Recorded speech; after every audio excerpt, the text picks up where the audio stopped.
If your organization is thinking about moving some or all of its IT workloads from an on-premises data center to Azure, one of the first things you'll want to do is compare the cost of the two environments.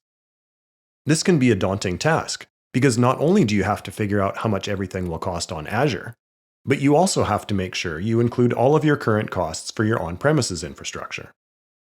This includes obvious costs like hardware and software, but also many other costs, such as electricity, real estate, and labor. Fortunately, Microsoft provides a useful tool called the Total Cost of Ownership, or TCO Calculator. It uses industry averages for on-premises costs, and of course, the equivalent costs on Azure. There are 3 steps to using it. First, define your workloads. These fall into 4 categories: servers, databases, storage, and networking. Second, adjust the assumptions used by the TCO calculator. For example, the cost of electricity used by the calculator may be different from what you typically pay, so you can adjust that number. Third, view the report. You can choose any time period between 1 and 5 years to compare the costs. Let's go through a simple example.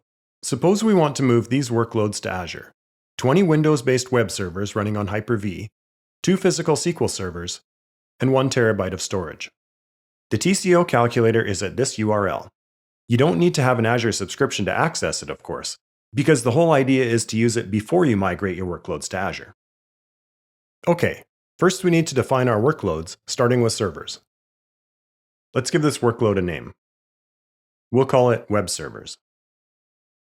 The information we need to fill in is what we're currently using on premises. Since we're currently running on Windows servers in this example, we'll leave the workload type as Windows/Linux server.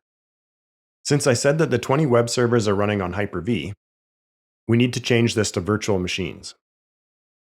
The operating system is Windows, and let's say we have a Windows Data Center license. This is where we say that we have 20 virtual machines. And it's already set to Hyper-V for the virtualization. This is the number of cores or virtual CPUs per virtual machine. Let's say we currently have 8 cores per VM. And let's say we have 16 gigs of RAM per VM. The Optimize By option will take a bit of explaining.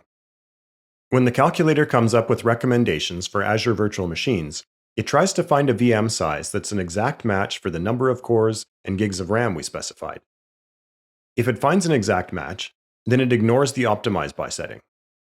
If it can't find an exact match, then it will look for a VM size that's close, but it will make sure it has enough cores if we tell it to optimize by CPU, or it will make sure it has enough RAM if we tell it to optimize by memory. We'll leave it set to CPU. You only need to enable this option if you're running Windows Server 2008, so we'll leave it disabled. If we wanted to define more workloads, we could click here and add another one, but we only have one workload in this example, so we'll move to the next section.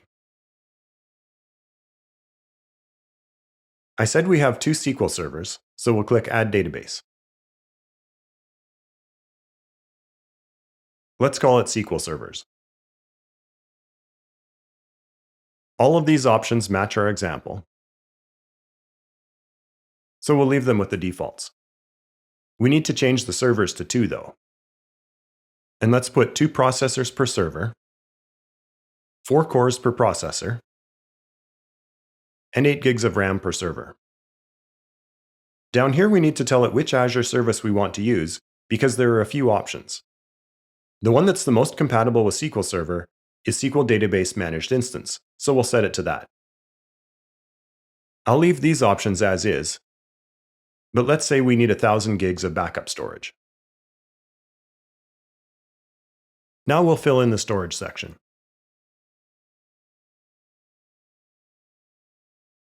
The capacity is already set to 1 terabyte, so we don't need to change that. But let's say we also have 5 terabytes of backup and 10 terabytes of archive storage. In the networking section, let's set the outbound bandwidth to 10 terabytes. This is the amount of outbound data these workloads normally transfer per month in our on-premises environment. Alright, we're finally finished, so we'll click Next. Now we can adjust the assumptions. We can change the currency if we need to. And this is where we can say we have Microsoft Software Assurance coverage for our Windows and SQL Server licenses. This will reduce our costs because the licenses can be transferred to Azure. There are lots of other assumptions we can change. For example, we can change our electricity costs here, and we can set our IT labor costs here. When we're done changing assumptions, we click Next. Okay, now we can see how much money we could potentially save by moving our workloads to Azure. That's a pretty big number. To see the details, scroll down. Here's the breakdown of the on-premises costs and the Azure costs. If the on-premises costs don't look right, we can go back and change the assumptions. We can also go back to the top and change the time frame from 5 years to something shorter like 2 years.